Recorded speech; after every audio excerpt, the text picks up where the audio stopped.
Move to the back now,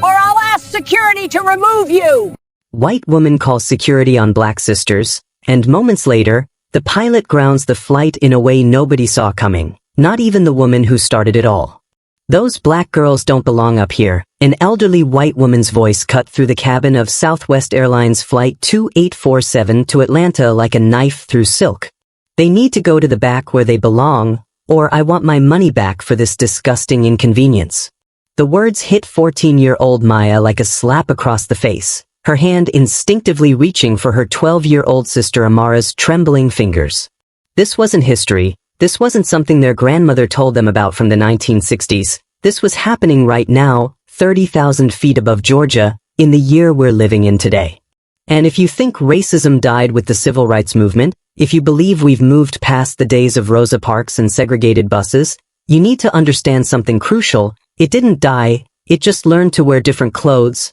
carry different bags, and book first-class seats. It evolved, became quieter in some spaces and louder in others, and on this Tuesday afternoon, it was screaming at two children who were just trying to get to their aunt's baby dedication ceremony. Maya's throat tightened as she watched the woman, 71 years old with perfectly coiffed silver hair and a cardigan that probably cost more than their entire trip, gesture wildly at them like they were cargo misplaced in the wrong section. Amara's eyes filled with tears, the kind that blur your vision and make your chest ache, because at 12 years old she was learning what her skin meant to some people in the cruelest classroom possible.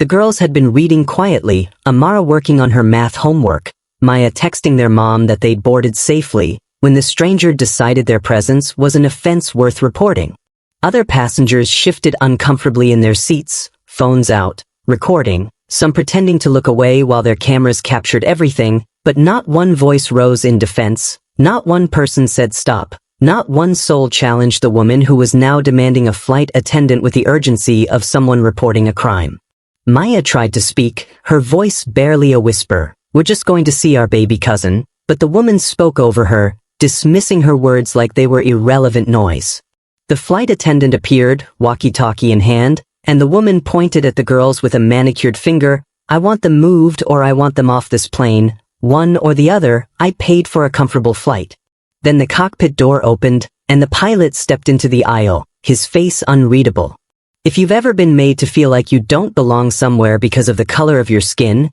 drop a comment below right now and tell us your story, because silence is what allows this to continue, and if you believe children should never have to experience this kind of humiliation, you need to subscribe to this channel. We're exposing what happens when people think nobody's watching. The pilot stepped into the aisle, his face unreadable, his presence commanding immediate silence in a way that made even the elderly white woman pause mid-sentence. But to understand how we got here, how two innocent children ended up at the center of a mid-flight confrontation that would expose the ugly truth about racism in our skies. We need to go back 6 hours to a small apartment in Detroit where this morning started with hope instead of humiliation. Maya Thompson, 14 years old, honor roll student at Cass Technical High School, sat on the edge of her bed at 5:30 that morning braiding her little sister's hair into two neat cornrows, the same style their mother always did before church. Amara Thompson, 12 years old, 6th grader who just won second place in her school's science fair for a project on water purification,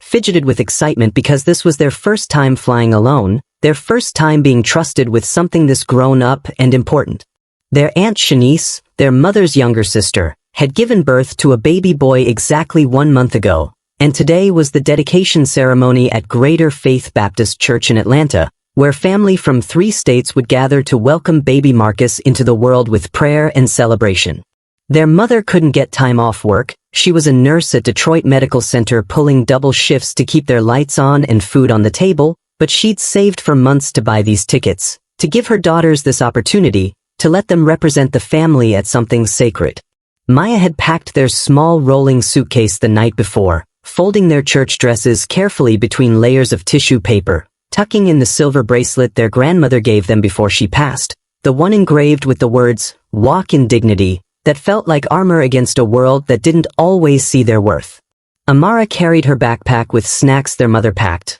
a book about Harriet Tubman she was reading for Black History Month, and her iPad loaded with games for the flight, her face bright with the kind of innocent excitement that comes before the world teaches you to be afraid. The Lyft driver who took them to Detroit Metro Airport was a kind older black man who called them young queens and told them to be safe, to stay together, to call home the second they landed, his eyes holding that knowing concern that black parents and elders carry when they send their children into spaces they can't protect them in. Check-in at the Southwest counter went smoothly, the agent barely looking up as she printed their boarding passes and tagged their bag. Security was normal, shoes off, backpacks through the scanner, the TSA agent waving them through with a bored expression. They waited at gate A47 for 40 minutes. Amara doing homework while Maya scrolled through Instagram, both of them texting their mom updates, sending selfies, counting down the minutes until boarding. When their group was called, they walked down the jetway holding hands,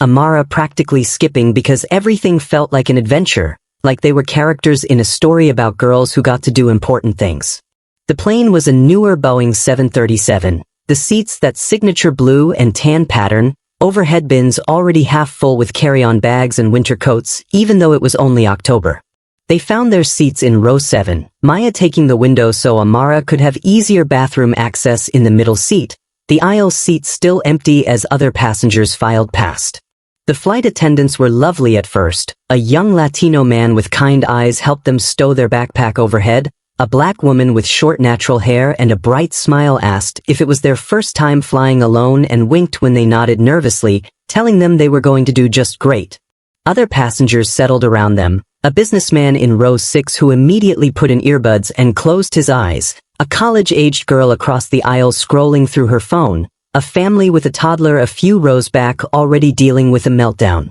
Everything felt normal, safe even, the hum of people finding their spots and getting comfortable, the overhead announcements about carry-on restrictions and flight time to Atlanta being approximately 2 hours and 15 minutes.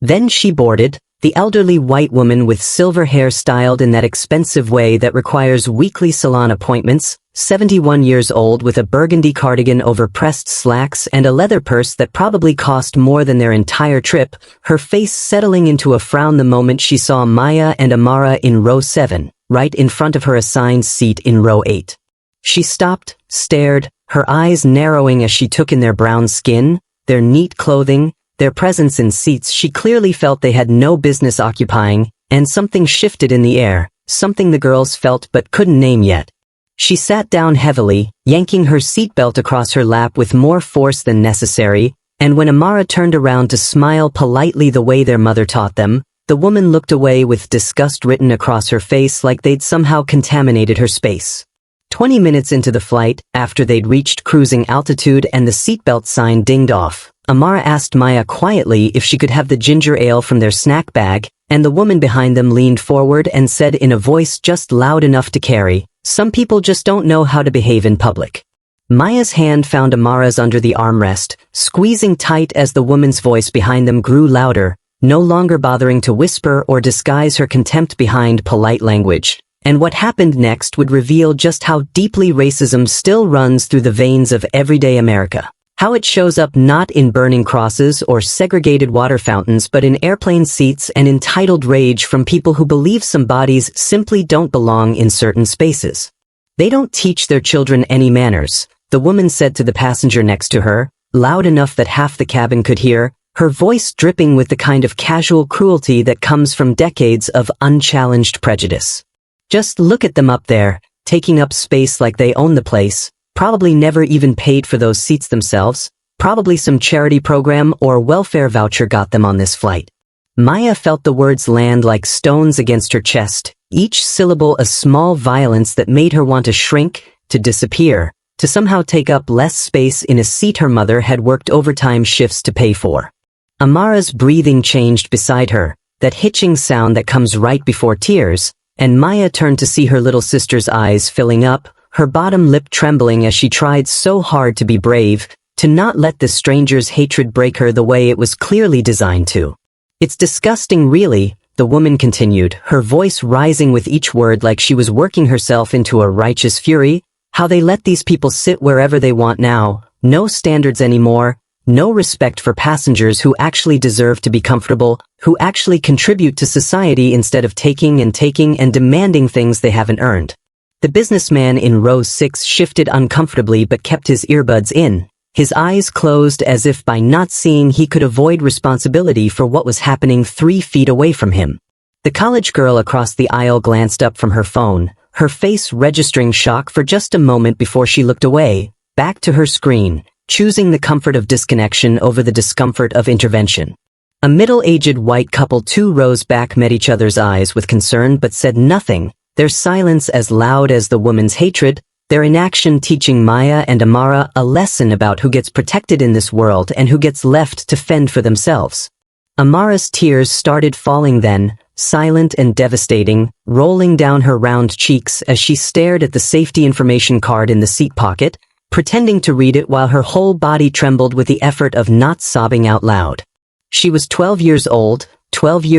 and learning that her black skin made her a target, that her existence in a space some white woman deemed inappropriate was enough to trigger this kind of venom, and there was nothing Maya could do to shield her from it except hold her hand tighter and whisper, "Please don't cry, please don't let her see you cry," even though Maya herself felt tears burning behind her own eyes. This was supposed to be a special trip, their first time flying alone, their chance to be big girls doing something important for family, and instead it was turning into a nightmare they couldn't escape from because the plane was sealed shut and climbing to 30,000 feet where there was nowhere to run, nowhere to hide from the poison being spewed at their backs. "Back there is where they belong," the woman said, gesturing toward the rear of the plane with a bony finger, her voice taking on that particular tone white people use when they're saying the quiet part loud, when they forget or stop caring that the rest of the world can hear them revealing their true beliefs. "My grandmother didn't fight for this country so that I'd have to sit behind people who don't even appreciate what they have,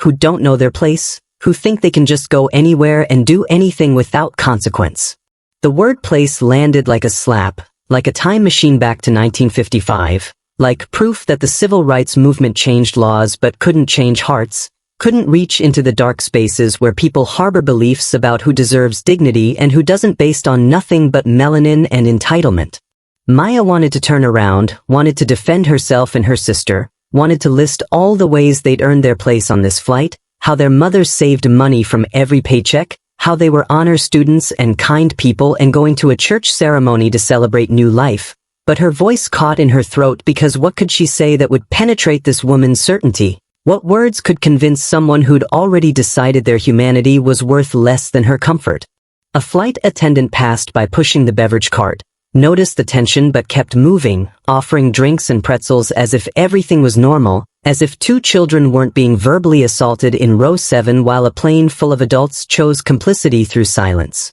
The woman pulled out her phone, her manicured nails tapping aggressively against the screen, and muttered just loud enough to be heard, "I'm documenting this. I'm getting proof of how they're ruining this flight." The plane leveled off at cruising altitude. The seatbelt sign dinged off with that familiar chime that usually signals the start of a peaceful flight, but for Maya and Amara there would be no peace today, no rest from the assault that was about to escalate from cruel whispers to outright demands that would force every person on Southwest Flight 2847 to choose a side, to decide whether their comfort was worth more than 2 children's dignity. "Those girls are disturbing me," the woman's voice rang out sharp and demanding, her hand jabbing the call button above her seat repeatedly until it produced that persistent ding-ding-ding that cuts through cabin noise and forces attention. She was standing now, leaning into the aisle so her complaint could carry, so everyone would hear her version of events even though Maya and Amara had done absolutely nothing except exist in seats they had every right to occupy.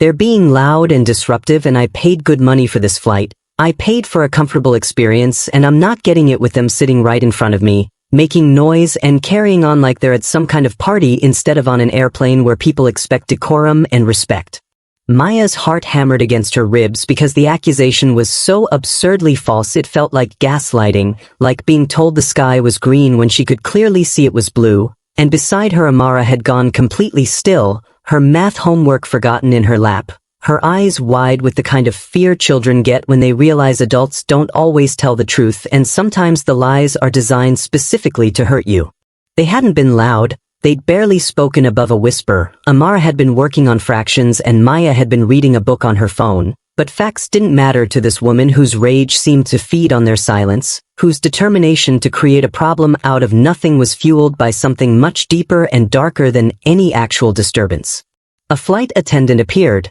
the young Latino man who'd been kind during boarding, his face now carefully professional as he approached the woman's seat with that practiced airline smile that tries to de-escalate tension before it spreads. "Ma'am, how can I help you today?" he asked, his voice calm and measured, and the woman launched into her complaint with the confidence of someone who'd never been told no in her entire 71 years of life. "These girls," she said, pointing at Maya and Amara like they were evidence in a criminal trial, "need to be moved to the back of the plane immediately. They're disturbing my flight experience and I specifically chose this seat to be away from." She paused, her eyes narrowing, certain elements that might make the flight unpleasant. The flight attendant glanced at the girls, at their tear-stained faces and hunched shoulders, at the homework and book that clearly showed they'd been doing nothing wrong, and something flickered across his expression, recognition maybe, or resignation, the look of someone who'd seen this script play out before and knew how ugly it could get.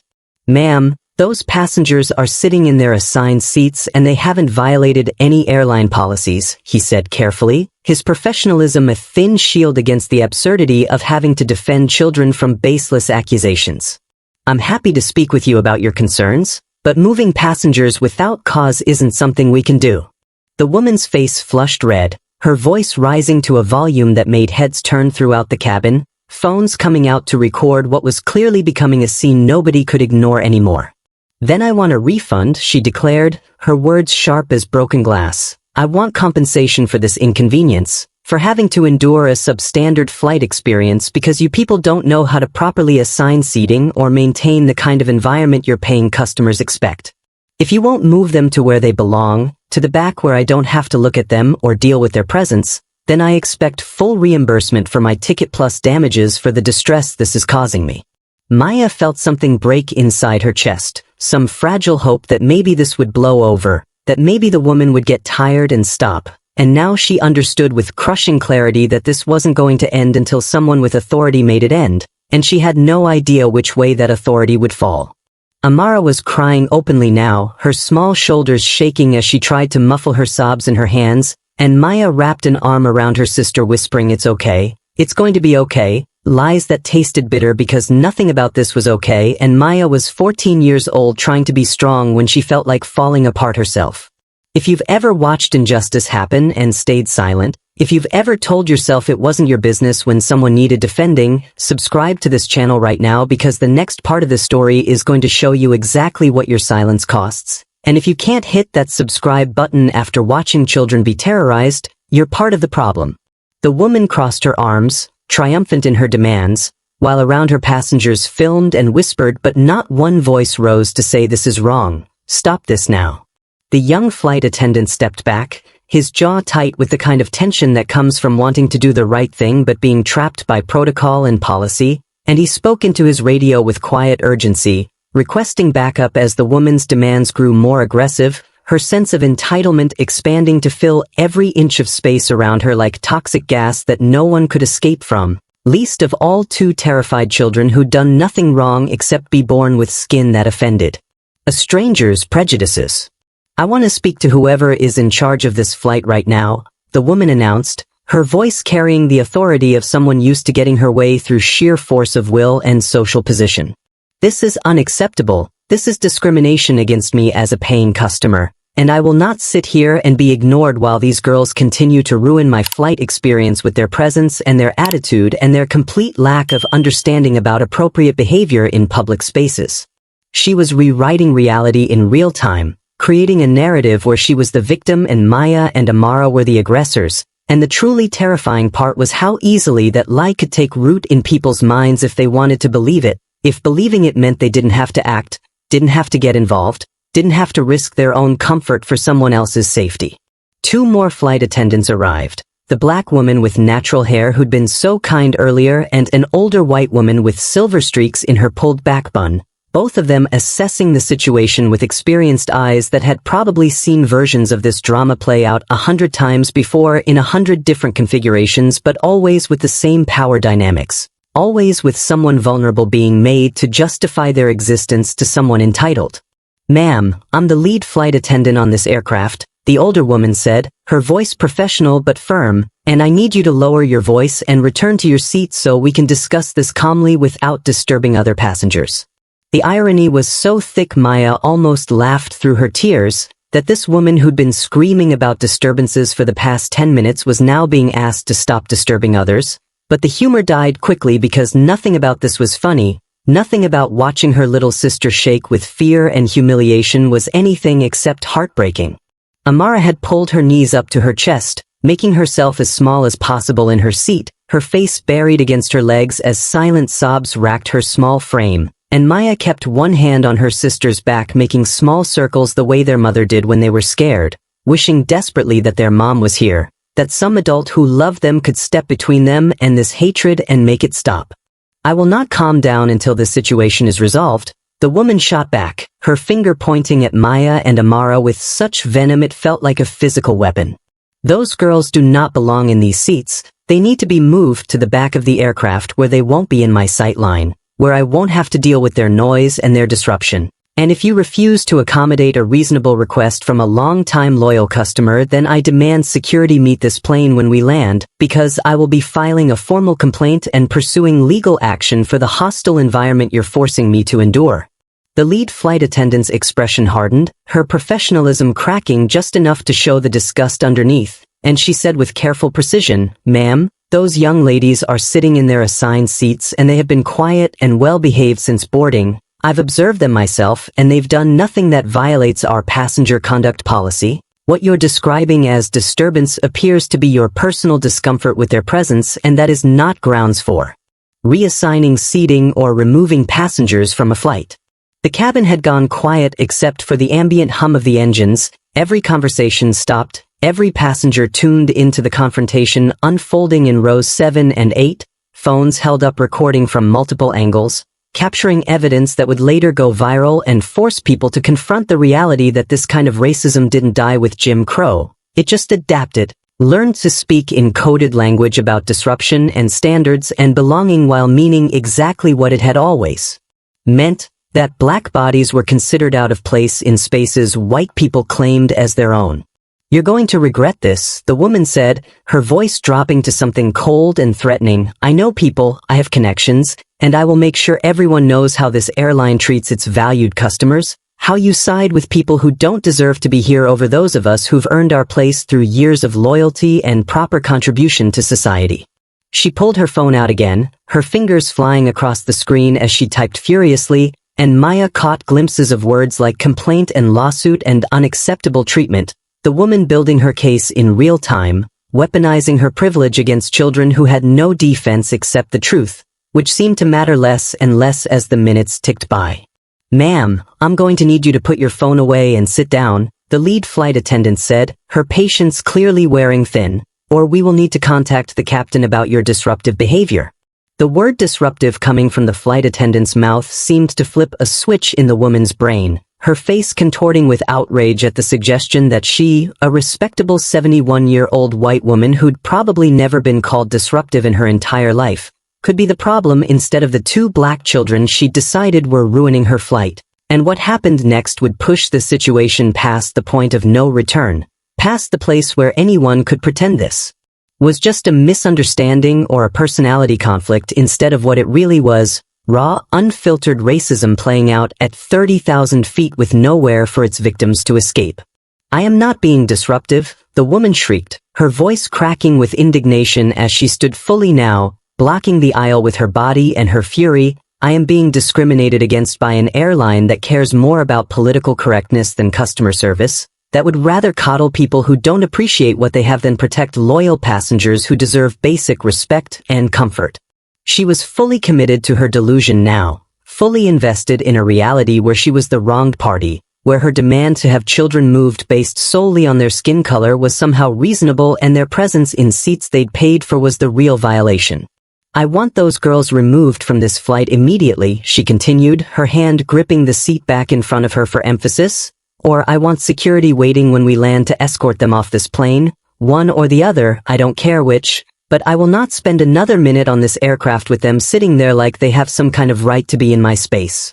Maya felt her phone vibrate in her pocket, probably their mother texting to check if they'd landed yet, and the thought of having to explain this to their mom, of having to tell her that the trip she'd worked so hard to give them had turned into a nightmare of public humiliation, made Maya's throat close up with grief so profound it felt like drowning. She pulled out her phone with shaking hands, tried to type a response, but her fingers trembled so badly the letters came out jumbled and she had to delete and start over 3 times before giving up entirely, tears blurring her vision until the screen became nothing but glowing shapes she couldn't make sense of. Beside her, Amara had gone completely silent, that terrible quiet that comes after crying so hard your body runs out of tears, and when Maya looked at her sister's face she saw something that broke her heart more completely than anything else that had happened so far. She saw defeat. She saw a 12-year-old girl learning that the world was crueler than she'd imagined, that being good and smart and kind wasn't always enough to protect you from people's hatred.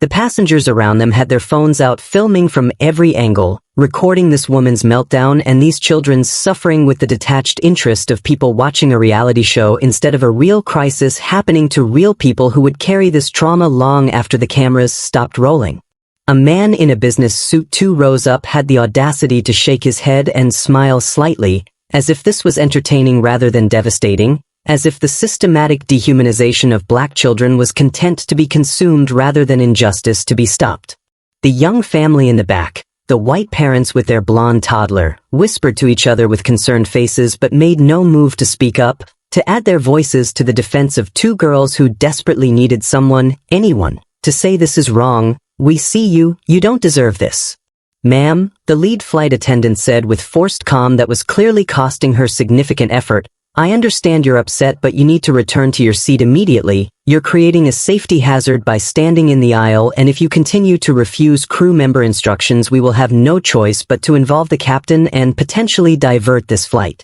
Good, the woman spat back, standing even straighter as if the threat of consequences only emboldened her. Call the captain, let him see what kind of chaos you allow on your flights. Let him witness how you let these people disrespect everyone around them without any accountability. The way she said these people carried decades of coded racism, generations of beliefs passed down like heirlooms about who belonged where and who deserved what, and every person in that cabin heard it, understood exactly what she meant, and still the silence from other passengers was deafening, still no one stood up to say enough. Still no one used their voice or their body or their privilege to shield 2 children from an attack they should never have had to endure.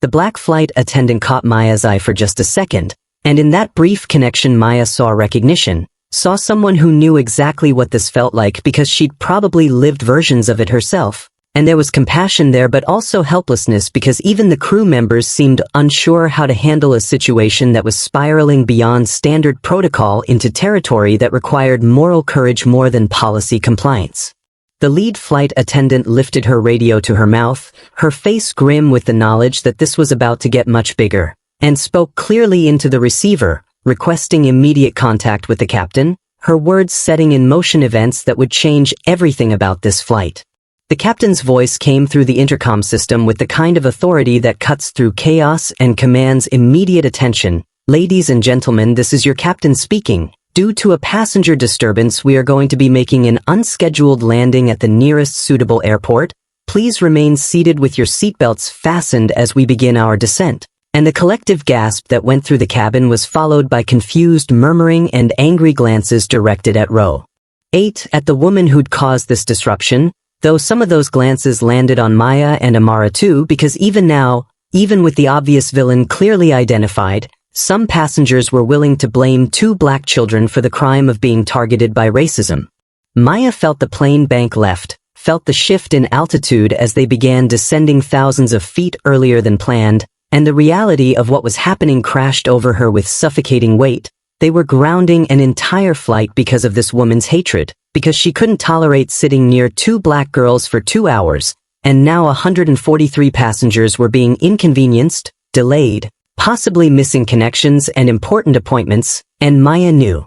without anyone saying it out loud, that some of those passengers would blame her and Amara for this, would see them as the cause rather than the victims, would resent them for existing in a way that triggered someone else's prejudice. The shame of it burned in her chest even though she knew intellectually they'd done nothing wrong, even though every rational part of her brain understood this was not their fault. The irrational part, the part shaped by living in a world that constantly told black children they were responsible for white people's comfort, whispered that maybe if they'd just been quieter, smaller, less visible, this wouldn't be happening. Amara lifted her head from her knees, her face blotchy and swollen from crying, and asked in a voice so small and broken it made Maya want to scream, "Are we in trouble? Are they going to arrest us?" And Maya had to swallow her own tears to answer, "No, baby. No, we didn't do anything wrong. We're going to be okay." More lies wrapped in hope because she had no idea if they'd be okay, no idea what would happen when they landed, whether the captain would believe the truth or whether their word as black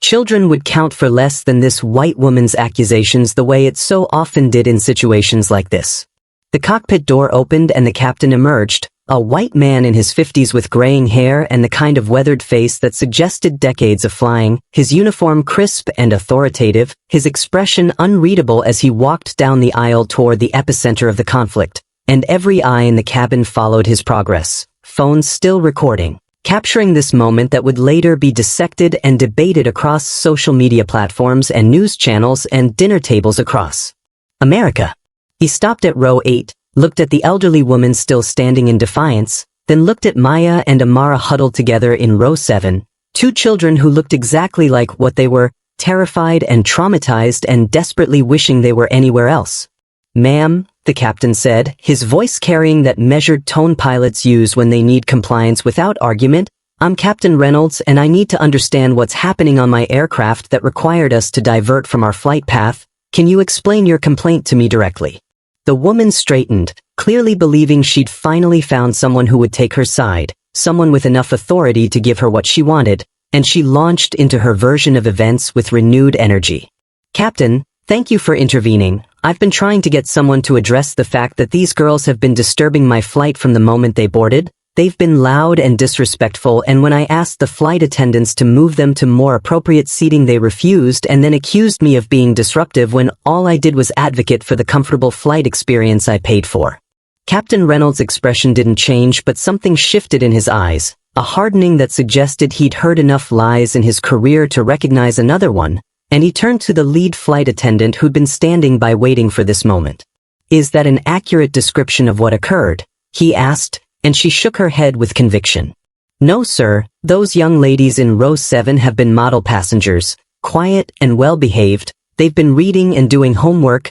no disturbance whatsoever. This passenger has been making unfounded complaints about them since shortly after takeoff and has refused multiple requests from crew members to lower her voice and return to her seat." The captain looked back at the woman, his jaw set, and said with devastating calm, "Ma'am, based on what I'm hearing from my crew and what I can observe myself, you are the one creating a disturbance on this flight. You are refusing to follow crew member instructions, which is a federal violation, and you are making what appear to be discriminatory complaints about passengers who have every right to be on this aircraft in their assigned seats. I'm going to give you one opportunity to sit down quietly and comply with all crew instructions for the remainder of this flight, or you will be removed from this aircraft when we land. Do you understand?" The woman's face went from red to purple, her mouth opening and closing as she processed the fact that the authority figure she'd counted on was not taking her side, and she sputtered, but you can't, I'm the victim here, they're the ones who." Captain Reynolds held up one hand, cutting off the woman's protests mid-sentence,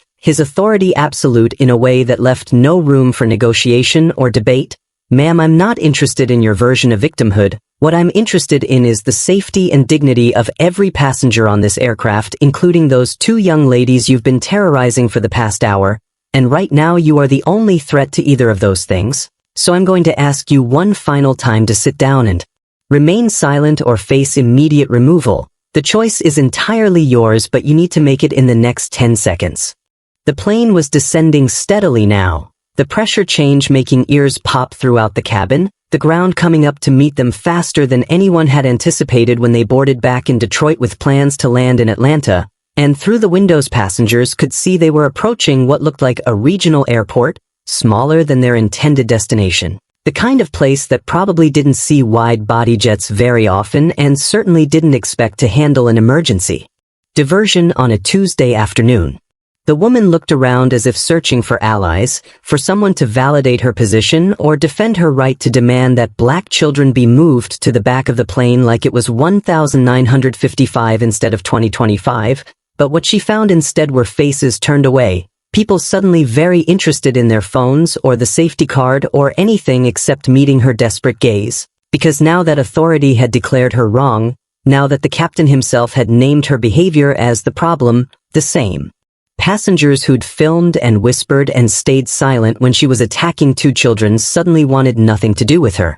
"I will not be treated this way," she said, but her voice had lost some of its earlier conviction, replaced by a trembling uncertainty that came from realizing she'd miscalculated badly, that her privilege and her age and her confidence that the system would side with her over two black girls had led her into a confrontation she was now losing publicly and permanently, captured on dozens of phones that would ensure this moment followed her long after the flight landed. "I have rights, I have done nothing wrong, all I did was express legitimate concerns about passenger behavior and now I'm being persecuted for it. This is discrimination against me, against people like me who remember when flying meant something, when there were standards." Captain Reynolds' expression shifted from stern to disgusted, the kind of look you give someone who's revealed themselves to be exactly as small and hateful as you suspected, and he said quietly but clearly enough for half the cabin to hear, "What you remember, ma'am, is segregation. What you're nostalgic for is a time when people could be openly racist without consequences,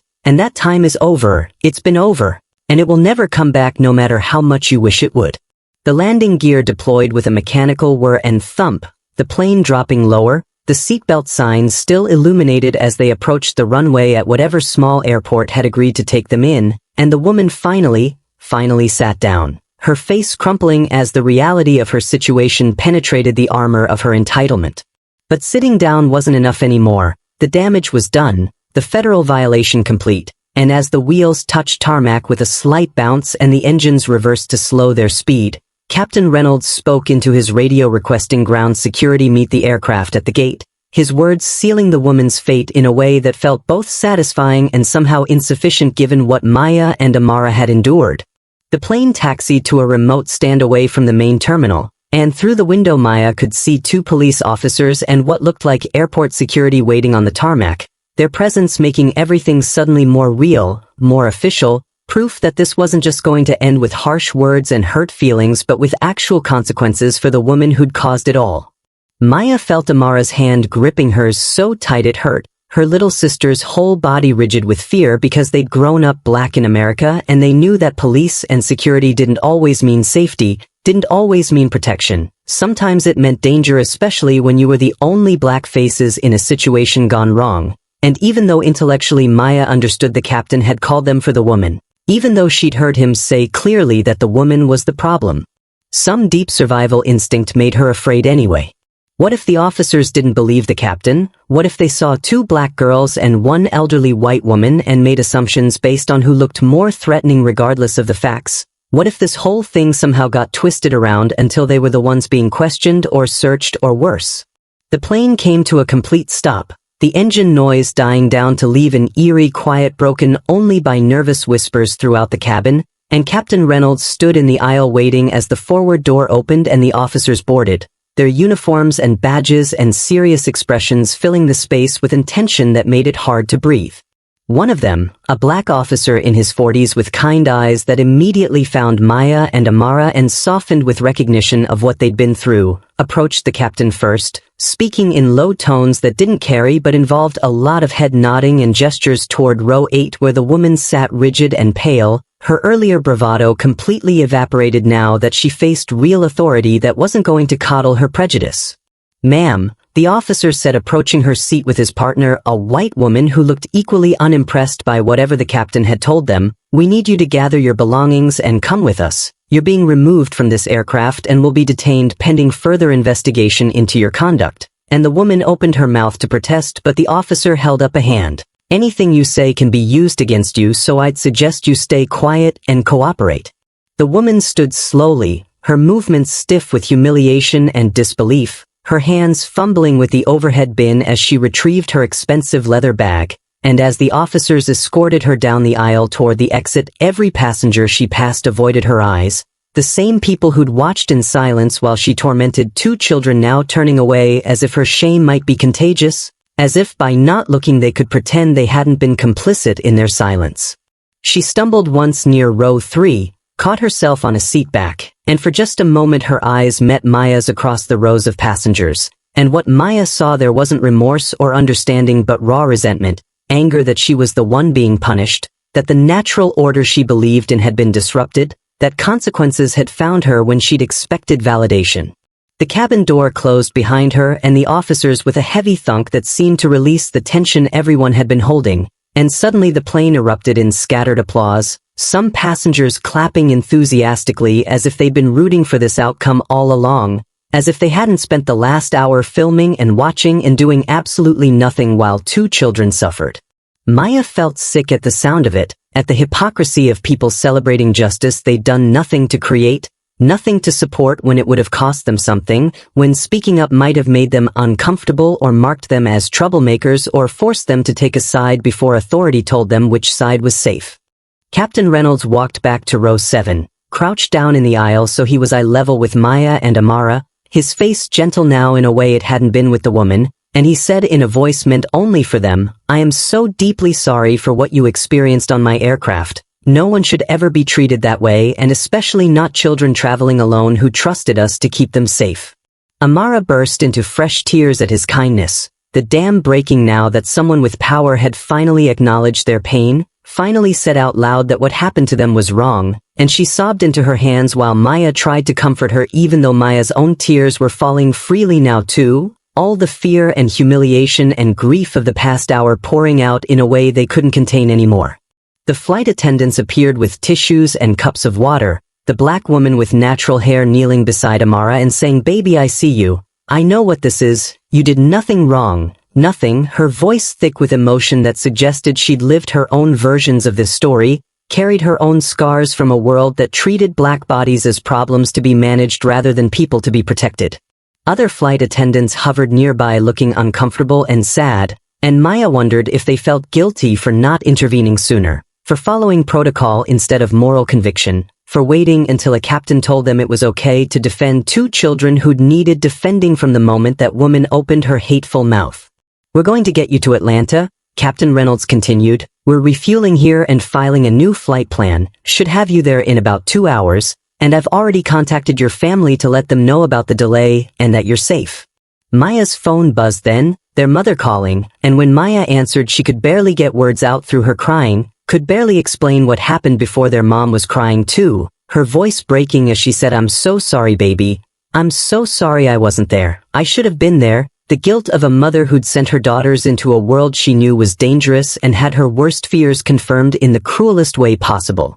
Passengers started approaching their row, people who'd been silent during the attack now wanting to apologize, to say they should have spoken up sooner, to offer condolences like Maya and Amara had experienced a death rather than racism, and maybe they had in a way, maybe something had died in them during that hour, some innocence about how the world worked, some belief that being good and quiet and right would protect them from hatred. A white woman in her 30s with tears streaming down her face said, "I have daughters your age and I said nothing. I was afraid of making a scene and I will regret that cowardice for the rest of my life. I'm sorry. I'm so sorry." And Maya didn't know what to do with these apologies, didn't know if they changed anything or healed anything or just made the apologizers feel better about their failures. The plane eventually took off again, climbing back into skies that felt less friendly now, less safe, and Maya and Amara sat holding hands in silence broken only by occasional shuddering breaths, 2 sisters who'd left home that morning as children excited about a family celebration and would arrive as something different, something older and sadder and more aware of exactly what their black skin meant to a world that still measured their worth by the comfort of white strangers. They landed in Atlanta 3 hours late, the sun setting in streaks of orange and purple that would have been beautiful if Maya had any capacity left to notice beauty, but exhaustion and emotional devastation had drained her of everything except the mechanical movements required to gather their belongings and walk off the plane into the arms of their Aunt Shanice, who was waiting at the gate with baby Marcus bundled in a blue blanket, her face wet with tears as she pulled both girls into a hug. That felt like the first safe thing they'd experienced since boarding that flight in Detroit. The baby dedication ceremony had already happened. They'd missed the moment they traveled for, missed seeing their tiny cousin presented to the church community, missed the prayers and songs and celebration that was supposed to make this trip meaningful, and even though Aunt Shanice kept saying it doesn't matter, you're safe and that's all that matters, Maya could see the sadness in her eyes. The recognition that racism had stolen something precious from these children that could never be given back. The video went viral within hours. Multiple passengers had uploaded their footage to Twitter and TikTok and Instagram. And by the time Maya and Amara woke up the next morning in their aunt's guest room, they were national news, their trauma packaged into digestible clips with headlines like "Racist Woman Removed from Flight After Harassing Black Children" and "White Passenger Demands Black Girls Be Moved to Back of Plane." The comments sections filled with thousands of people expressing outrage and support, sharing their own stories of discrimination, calling for the woman to be prosecuted and banned from flying, but Maya scrolled through it all feeling nothing except a dull ache because none of these people had been there when it mattered. None of them had used their voice when two children needed protecting instead of after when it was safe to have an opinion. Southwest Airlines released a statement condemning discrimination and praising Captain Reynolds for his handling of the situation, promising a full investigation and compensation for Maya and Amara's distress, but words on corporate letterhead couldn't undo the hour they'd spent being verbally assaulted while surrounded by silent witnesses who chose their own comfort over two children's dignity. The woman's name was released, Martha Ann Peterson from Bloomfield Hills, Michigan, and within days people had found her social media accounts filled with posts about traditional values and making America great again and complaints about political correctness. A digital trail of beliefs that explained everything about why she'd felt entitled to demand black children be removed from her site. And she was facing federal charges for interfering with flight crew duties, possible fines, possible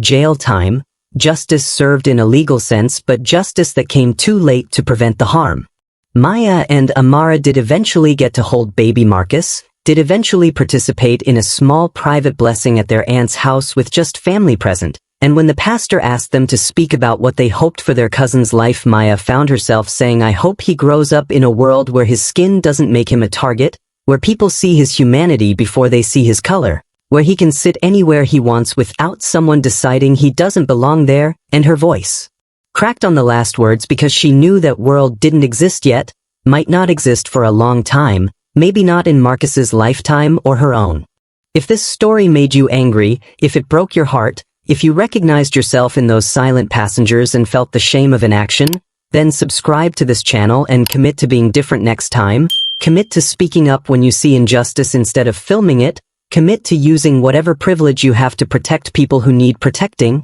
because children like Maya and Amara are still out there right now facing discrimination while people around them stay silent, and your